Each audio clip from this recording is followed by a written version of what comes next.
สบายดีท่านผู้ชมที่เคารพตอนท่านผู้ชมเข้าสู่การรายงานข่าวสดภาคเที่ยงจากของข่าวโทรภาพแห่งชาติข่าวภาคเที่ยงประจำวันอังคารวันที่ 8 เมษายน 2025โฆษกพนักงานสุธิพงษ์รับหน้าที่ในการนำเสนอข่าวภาคเที่ยงในมื้อนี้มีทั้งข่าวภายในข่าวต่างประเทศพร้อมด้วยข่าวกีฬามานำเสนอเริ่มด้วยข่าวการนำผักหลัดได้พร้อมทั้งการนำขันสูงจากประเทศเพื่อนมิตรทูตทูตและมวลชนถูกสั้นคนเข้าร่วมพิธีสถาปนกิจศพระดับชาติสหายพลเอกคำไต่ศรีพันดรอดีตประธานคณะบริหารงานศูนย์กลางพรรคอดีตประธานประเทศแห่งสาธารณรัฐประชาธิปไตยปฏิรูปลาว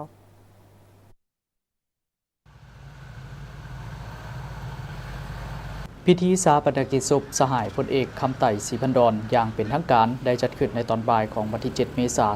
น 2025 ที่เดินสนามหลวงนครหลวงเวียงจันทร์ซึ่งเริ่มเคลื่อนศพออกจากหอประชุมแห่งชาติไปยังสนามหลวงในเวลา 12:05 นาทีใช้เวลา 30 นาทีขบวนรถได้มาฮอดสนามหลวงตอนหน้าหอสภาแห่งชาติและขบวนก็ได้เคลื่อนศพไปยังสถานที่ชาปนกิจศพเข้าร่วมในพิธีมีสหายทองลุ้นศรีสุริตเลขาธิการใหญ่คณะบริหารงานศูนย์กลางพรรคประชาชนปฏิวัติลาวประธานประเทศแห่งสาธารณรัฐประชาธิปไตยประชาชนลาวมีสหายการนำพรรคลัดอดีตการนำพรรคลัดสหายฟ้ามมิงจิงกรรมการกรมการเมืองศูนย์กลางพรรคคอมมิวนิสต์เวียดนามนายกรัฐมนตรีแห่งสาธารณรัฐสังคมนิยมเวียดนามที่ต่างหน้าให้แก่พรรคลัดและประชาชนเวียดนามท่านสุริยะจึงรุ่งเรืองกิจรองนายกรัฐมนตรีกระทรวงคมนาคมแห่งราชอาณาจักรไทยที่ได้ต่างหน้าให้แก่รัฐบาลไทยบรรดารัฐมนตรีเจ้าแขวงทูตานุทูตองค์การจัดตั้งสากลบรรดากำลังป้องกันชาติป้องกันความสงบพนักงานและนักเรียนนักศึกษาและพ่อแม่ประชาชนเข้าร่วมจำนวนหลวงหลายในพิธีสหายศิลวงศ์คุดไพฑูรย์กรรมการกลุ่มการเมืองศูนย์กลางพรรคประธานศูนย์กลางแนวเราสร้างชาติขณะจัดตั้งพิธีงานชาปนกิจศพระดับชาติได้กล่าวจุดประสงค์และได้เฮียนเชิญสหายทองลุ้นศรีสุริตเลขาธิการใหญ่ประธานประเทศประธานคณะรับผิดชอบงานชาปนกิจศพระดับชาติขึ้นกล่าวสดุดีโดยได้หวนคืนประวัติและการเคลื่อนไหวของสหายพลเอกคำไต่ศรีพันดรตลอดระยะเกือบ8 ทศวรรษที่ผ่านมาและสหายยังได้ยั่งยืนอย่างนักแน่นว่าสหายพลเอกคำไต่ศรีพันดรแม่นนักปฏิวัติที่โดดเด่นเด็ดเดี่ยวเหนียวแน่นของพรรคแม่นนักยุทธศาสตร์การเมืองและการทหารที่โดดเด่นเป็นเพื่อนร่วมรบที่ใกล้ชิดที่สุดของประธานไกรสอนพรหมวิหารและเคียงบ่าเคียงไหลกับผู้นำคนอื่นๆในการค้นคว้ากำหนดแนวทางแผนนโยบายและยุทธศาสตร์ที่ถูกต้องและสอดคล้องให้แก่การปฏิบัติลาวในแต่ละระยะผ่านการเคลื่อนไหวประวัติตลอดเวลาเกือบ8 ทศวรรษที่ผ่านมาได้ยืนยันอย่างนักแน่นว่าสหายพลเอกคำไต่ศรีพันดรแม่นนักเคลื่อนไหวปฏิบัติที่โดดเด่นเด็ดเดี่ยวเหนียวแน่นของพรรคเฮาซึ่งตลอดระยะแห่งชีวิตปฏิบัติของเพิ่นยามใดก็มีความฟดฟื้นห้าวหันมีความมุ่งมั่นในอุดมการณ์กำแน่นแนวทางนโยบายของพรรคและมีวิสัยทัศน์แหลมคมเพิ่นได้ประกอบส่วนอันใหญ่หลวงเข้าในการจัดตั้งนำพาภารกิจปฏิบัติของพรรคนับแต่พรรคเฮาได้รับการสร้างตั้งขึ้นให้ขยายตัวเป็นก้าวจนก้าวสู่ชัยชนะอย่างสมบูรณ์สหายพลเอกคำไต่ศรีพันดรแม่นนักยุทธศาสตร์ที่มีวิสัยทัศน์อันกว้างไกลทางการเมืองและนักยุทธศาสตร์การทหารที่โดดเด่นเป็นนักบัญชาการกองกำลังสู้รบที่เด็ดเดี่ยวเหนียวแน่นทั้งเป็นผู้ศึกษาอบรมก่อสร้างกำลังประกอบอาวุธให้มีความสามารถต้านทานศัตรูผู้หุกหานที่มีกำลังเหนือกว่าเป็นหลายห้อยเท่าให้ปราศัยลงสหายเป็นผู้ที่มีความสามารถคาดคะเนการผันแปรของสถานการณ์อย่างถูกต้องเพื่อเป็นเจ้าการในการแก้ไขไว้ล่วงหน้าอย่างแม่นยำสหายได้เป็นเพื่อนร่วมรบที่ใกล้ชิดที่สุดของประธานไกรสอนพรหมวิหารและเคียงบ่าเคียงไหลกับผู้นำคนอื่นๆในการค้นคว้ากำหนดแนวทางแผนนโยบายและยุทธศาสตร์ยุทโธบายก็คือยุทธวิธีปฏิบัติที่ถูกต้องสอดคล้องให้แก่การปฏิบัติลาวในแต่ละระยะสหายพลเอกคำไต่ศรีพันดรแม่นหนึ่งในบรรดาผู้นำของพรรคเฮาที่กำคันทุงแห่งความสามัคคีเป็นเอกภาพอยู่ภายในพรรคและในฐานแถวกำลังปฏิบัติก็คือปวงชนลาวทั้งชาติจึงเฮ็ดให้เพิ่นได้รับความเคารพนับถือและเชื่อมั่นจากการจัดตั้งและเพื่อนสหายร่วมอุดมการณ์และเพื่อนร่วมงานตลอดมาทางได้รับความเคารพนับถือเชื่อมั่นไว้วางใจอย่างสูงส่งจากประชาชนสั้นคนต่างๆของประเทศเฮา ตลอดระยะที่ผ่านมาสหายพลเอกคำไตรศรีพรดอนถึงว่ามีอายุสูงและได้ออกพักผ่อนแล้วก็ตามแต่เพิ่นยังมีความเป็นห่วงเป็นใยตลอดเวลาต่อการสร้างสาพัฒนาประเทศชาติต่อชีวิตการเป็นอยู่ของพนักงานและประชาชนเพิ่นพยายามลงสีน้ำติดตามสุขอยู่เวียกงานต่างๆอยู่บรรดาแขนงการและท้องถิ่นเท่าที่เงื่อนไขทางสุขภาพของเพิ่นอำนวยให้แต่ระยะหลังๆมานี้ย้อนอายุเกษียณสูงขึ้นสุขภาพของเพิ่นก็อ่อนเพลียลงถึงว่าการจัดตั้งพร้อมครอบครัวญาติพี่น้องแพทย์หมอทั้งภายในและประเทศเพื่อนมิตรต่างก็เอาใจใส่เบิ่งแย่งอย่างใกล้ชิดสมใส่ปินปัวสุดความสามารถแต่ก็บ่สามารถกอบกู้เอาชีวิตของสหายประธานคำไตรศรีพันดอนไว้ได้สหายได้สิ้นลมหายใจจากพวกเขาไปอย่างสงบในเวลา 10:30 นาทีของวันที่2 เมษายน 2025 นี้รวมอายุได้102 ปี การจากไปของสหายประธานคำไตรศรีพันดอนเป็นการสูญเสียผู้เป็นการนำยุทธศาสตร์สูญเสียนักการเมืองผู้ปีศาจสามารถนักยุทธศาสตร์การทหารผู้องอาจกล้าแกนและนักพัฒนาเศรษฐกิจสังคมผู้มีความสามารถโดดเด่นนักการทูตและนักการเมืองต่างประเทศที่แหลมคมของพรรคและของชาติเฮาอย่างบ่มีวันกลับมาและเพิ่นได้ประมูลระดกตกทอดอันล้ำค่าคุณงามความดีและบทเรียนอันประเสริฐไว้นำพวกเฮาคือน้ำใจรักษาอันดูดื่มและสูงส่งความจงรักภักดีต่อพรรคต่อชาติและต่อประชาชนบรรดาเผ่าและต่อระบอบประชาธิปไตยประชาชนความเสื่อมันต่อเส้นทางก้าวเดินของประเทศชาติน้ำใจพิละอาหารและความเสียสละอันสูงส่งถือเอาผลประโยชน์ร่วมของชาติของประชาชนเหนือกว่าสิ่งใดๆหมดอุทิศเหือแห้งสติปัญญาเพื่อภารกิจต่อตู่ปลดปล่อยชาติและภารกิจปกปักรักษาและพัฒนาประเทศชาติเพื่อความอยู่ดีกินดีของประชาชนและความเจริญวัฒนาของประเทศชาติบทเรียนพฤติกรรมในการนำพาก่อสร้างปรับปรุงกำลังประกอบอาวุธประชาชนที่มีไหวพริบและสลาดของแค้วในการบรรษาสู่รบและสู่รบมีไส้ของเพิ่นบทเรียนพฤติกรรมในการก่อสร้างหาฐานการเมืองสร้างป้อมมันและกลุ่มบ้านสู่รบติดเรียนก็คือการสร้างท่าสนามป้องกันชาติป้องกันความสงบ3 ขันที่เพิ่นวางเอาไว้ความเอาใจใส่และถือสำคัญอย่างเสมอต้นเสมอปลายต่อการก่อสร้างและปรับปรุงระบบการเมืองอยู่หากฐานให้เข้มแข็งนักแน่นเป็นหลักแรงขั้นทุ่งเต้าโฮมความสมัคคีเป็นปึกแผ่นของประชาชนบรรดาเผ่าและสั้นคนต่างๆของศาสตร์ลาวความเด็ดเดี่ยวต้านทุกประโกการที่ฝืนกับหลักการและระเบียบวินัยเพื่อปกป้องความปลอดภัยของพรรคและก่อสร้างเพื่อนสหายให้มีการประพฤติปฏิบัติ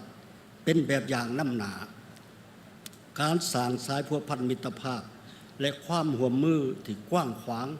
ลึกซึ้งกับประเทศเพื่อนมิตรในภาคพื้นและสากลโดยวิสัยทัศน์อันกว้างไกลนักแน่นนั้นเป็นบทเรียนอันล้ำค่าสำหรับคนรุ่นปัจจุบัน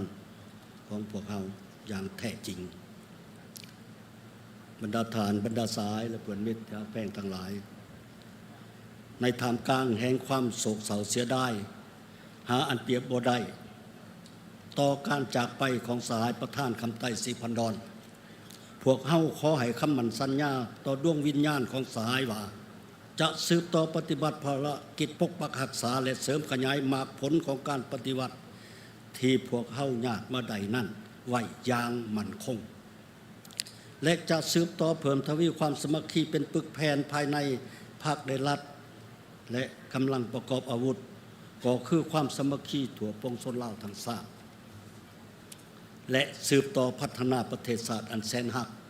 และหวงแหนของพวกเฮาเฮ็ดให้อุดมการณ์ของพรรคและความมุ่งหวังของประชาชนทั้งชาติก็คือของสหายเองให้ปรากฏผลเป็นจริงพร้อมกันนั้นพวกเฮาก็จะสืบต่อเบิ่งแย่งครอบครัวและช่วยเหลือก่อสร้างลูกหลานของสหายให้สืบต่อประกอบส่วนเข้าในการปฏิบัติภารกิจปกปักรักษาและพัฒนาประเทศชาติของพวกเขาสืบต่อไปขอให้ดวงวิญญาณของสหายประธานคำไทย10,000 ดอนจงไปสู่สุคติเถิดพวกเขาขอไว้อาลัยเป็นครั้งสุดท้ายต่อดวงวิญญาณของสหายต่อการจากไปของสหายอย่างบ่มีวันกลับมาในครั้งนี้ขอเรียนเชิญบรรดาฐานบรรดาสายลุกขึ้นก้มหัวไหว้อาลัยต่อดวงวิญญาณของสหายคำไทย10,000 ดอน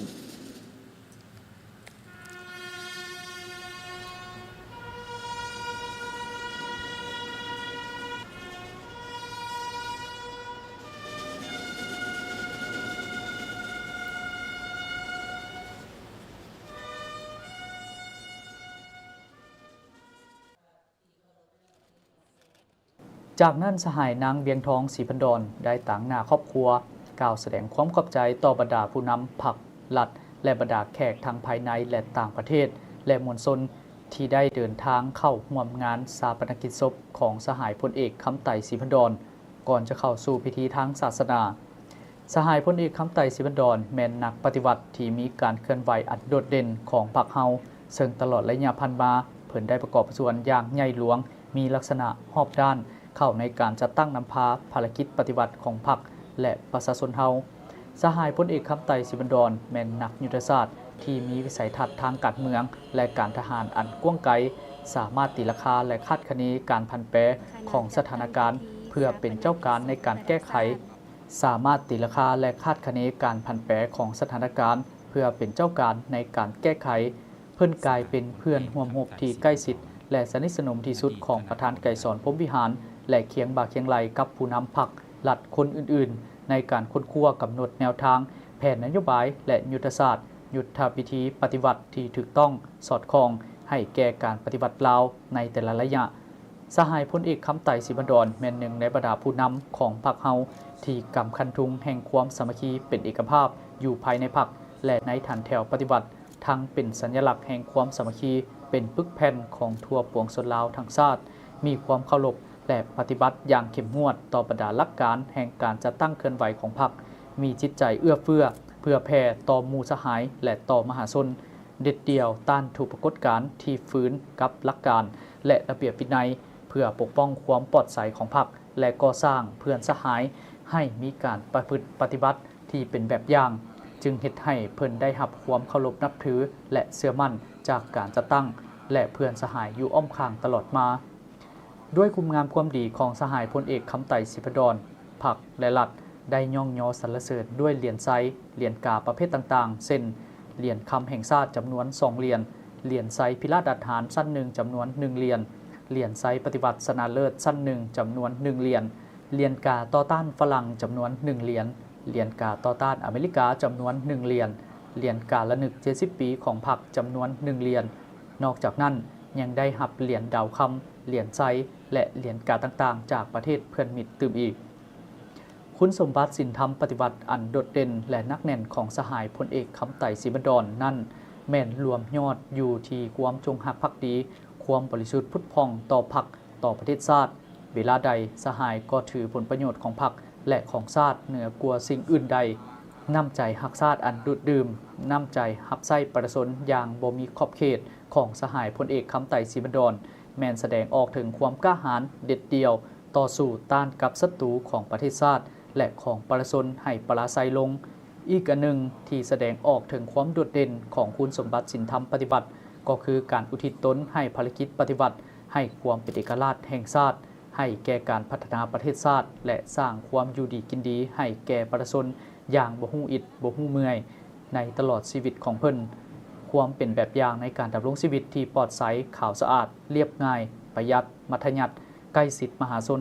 จริงใจต่อเพื่อนสหายเอื้อเฟื้อเพื่อแผ่ต่อเพื่อนร่วมงานแต่เข้มงวดในด้านหลักการเข่งขัดต่อระเบียบวินัยเฮ็ดเวียกมีประชาธิปไตยและตกลงเป็นหมู่คณะของสหายพลเอกคำไต่ศรีพดลนั่นถือว่าเป็นบทเรียนอันล้ำค่าให้คนหุ้นนี้และหุ้นต่อๆไปของพรรคและของชาติเฮาถึงว่าสหายพลเอกคำไต่ศรีพดลได้จากพวกเฮาไปอย่างบ่มีวันจะกลับขึ้นมาแล้วแต่พรรครัฐและทั่วปวงชนลาวทั้งชาติขอจดจำผลงานคุณงามความดีของสหายที่ได้อุทิศให้แก่ภารกิจปฏิบัติตลอดระยะเคลื่อนไหวปฏิบัติของสหายใน80กว่าปีที่ผ่านมานั้นไว้อย่างบ่มีวันหลงลืมชื่อเสียงแห่งนามและเกียรติคุณของสหายจะได้บันทึกไว้ในปึ้มคำแห่งหน้าประวัติศาสตร์ของชาติลาวของพวกเฮาตลอดไปคณะพระสงฆ์และการนำผักหลัดพร้อมด้วยครอบครัวลูกหลานศรีพันดรได้จัดพิธีเก็บอัฐิของพลเอกคำไต่ศรีพันดรอดีตประธานคณะบริหารงานศูนย์กลางพรรคอดีตประธานประเทศแห่งสาธารณรัฐประชาธิปไตยปาตสลาวพิธีดังกล่าวนี้จัดขึ้นในเวลา 6 โมงเช้าของมื้อวันที่ 8 เมษายน 2025 นี้คณะพระสงฆ์และการนำผักหลัดพร้อมด้วยครอบครัวลูกหลานศรีพันดรได้จัดพิธีเก็บอัฐิของพลเอกคำไต่ศรีพันดรอดีตประธานคณะบริหารงานศูนย์กลางพรรคอดีตประธานประเทศแห่งสาธารณรัฐประชาธิปไตยปาตสลาวพิธีได้เริ่มต้นด้วยการไหว้พระหับศีลฝ่ายสงฆ์นำพาโดยพระอาจารย์ใหญ่มหาเวทพระเสนัยรองประธานศูนย์กลางองค์การพุทธศาสนาสัมพันธ์แห่งสาธารณรัฐประชาธิปไตยปาตสลาวโดยมีท่านสนไซศรีพันดรนายกรัฐมนตรีและการนำผักหลัดพร้อมด้วยครอบครัวลูกหลานศรีพันดรภายหลังที่ไหว้พระหับศีลแล้วก็ได้ทำพิธีขอขมาขออโหสิกรรมแก่ครอบครัวลูกหลานต่อด้วยพิธีซักอานิจจาและพิธีเก็บอัฐิของพลเอกคำไต่ศรีพันดรที่ได้เสียชีวิตในมื้อวันที่ 2 เมษายน 2025และได้มีงานชาปนกิจศพระดับชาติจัดขึ้นในมื้อวันที่ 7 เมษายน 2025ภายหลังที่เก็บอัฐิแล้วก็ได้ลากอัฐิด้วยน้ำสงฆ์ที่ได้กาเกี่ยมไว้และต่อด้วยการปั้นหุ่นและสืบต่อทำพิธีทางศาสนาตามฮีตของประเพณีที่เคยสืบทอดปฏิบัติกันมาเป็นต้นก็เป็นการถวายผ้าไตรแด่พระสงฆ์เพื่ออุทิศส่วนบุญกุศลถึงดวงวิญญาณของพลเอกคำไต่ศรีพันดรอดีตประธานคณะบริหารงานศูนย์กลางพรรคอดีตประธานประเทศแห่งสาธารณรัฐประชาธิปไตยปาตสลาว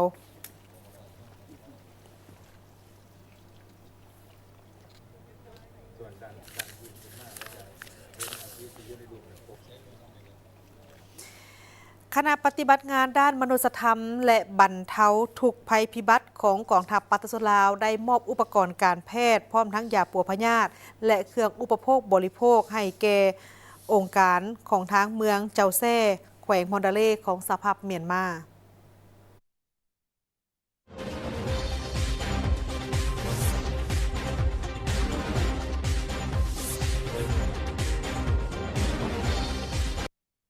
วันที่ 6 เมษายน 2025 นี้คณะปฏิบัติงานด้านมนุษยธรรมและบรรเทาภัยพิบัติของกองทัพประชาชนลาวได้ตั้งหน้าให้กองทัพประชาชนลาวมอบเครื่องอุปโภคบริโภคและยาปัวพยาธิให้องค์การปกครองเมืองเจ้าแซ่สหภาพเมียนมาเพื่อนำใช้เข้าในการปินปัวและช่วยเหลือประชาชนผู้ประสบภัยจากเหตุการณ์แผ่นดินไหวตั้งหน้ากล่าวมอบโดยสหายพันเอกปรารถนาบุตรีจักรรองหัวหน้าห้องการกรมใหญ่เสนาธิการกองทัพคณะกรรมการคุ้มครองภัยพิบัติกระทรวงป้องกันประเทศผู้ประสานงานคุ้มครองภัยพิบัติขันศูนย์กลางและกล่าวหับโดยทานกองเมียนนายเจ้าเมืองเจ้าแซ่มีคณะรับผิดชอบการช่วยเหลือมนุษยธรรมและบรรเทาภัยพิบัติที่เกี่ยวข้องทั้งสองฝ่ายเข้าร่วมเครื่องที่นำมามอบประกอบมีอุปกรณ์การแพทย์และยาปัวพยาธิ30รายการรวมเป็นมูลค่า252ล้านกีบเครื่องอุปโภคประกอบมีผ้าห่มแลน200ผืนมุงบุคคล500ดังผ้าปูนอนเขียว500ผืน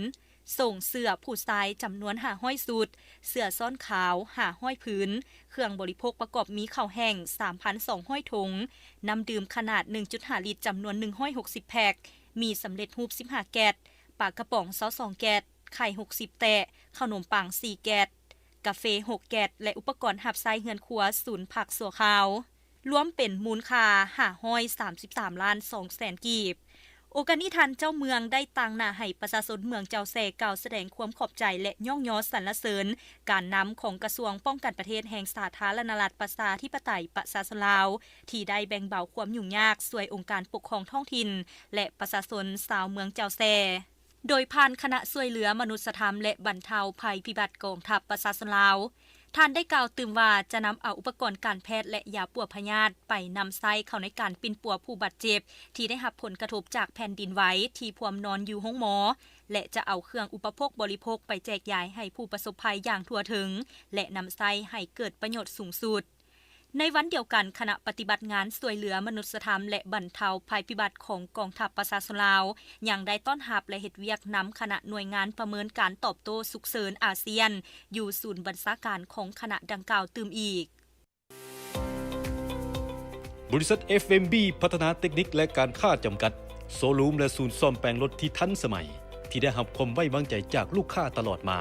ในการบริการโดยทีมงานคุณภาพพร้อมมอบข้อเสนอที่ดีที่สุดให้กับลูกค้าและพวกเขายังมีทีมงานสร้างที่มีประสบการณ์สูงสามารถวิเคราะห์ปัญหาแก้ไขปัญหาให้ถึกจุดและว่องไวสถานที่ตั้งอยู่บ้านดุงเมืองเซเสถานครหลวงเวียงจันทน์ติดกับไฟแดงนาควยเส้นทาง450ปีสามารถติดต่อเบอร์โทรและ WhatsApp 021-218-585 และ 020-554-67308 Facebook FMB Development Technical and Commercial Company Limited อีเมล fmbcarshowroom99@gmail.com นึกถึงโซลูมและศูนย์ซ่อมแปลงรถให้นึกถึงบริษัท FMB พัฒนาเทคนิคและการค้าจำกัด